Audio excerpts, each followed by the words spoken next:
আসসালামু আলাইকুম। আসুন আমরা পরিবারের সবাইকে নিয়ে 1 মিনিটের একটি হাদিস শুনি এবং অন্যের কাছে পৌঁছে দিই। আল্লাহুম্মা সাল্লি আলা মুহাম্মদ। আউযু বিল্লাহি মিনাশ শাইতানির রাজিম। বিসমিল্লাহির রহমানির রহিম।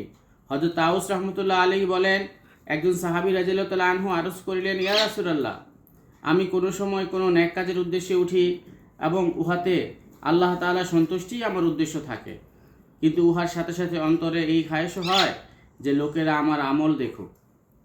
তিনি ইহা শুনিয়া চুপ রহিলেন। অবশেষে এই আয়াত নাযিল হইল, আউযু বিল্লাহি মিনাশ শাইতানির রাজিম।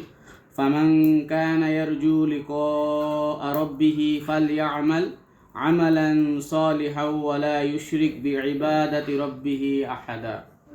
অর্থ, যে ব্যক্তি আপন রবের সহিত সাক্ষাতের আকাঙ্ক্ষা রাখে এবং তাহার প্রিয় হইতে চায়, সে যেন নেক কাজ করিতে থাকে এবং আপন রবের সহিত কাহাকেও শরীক না করে।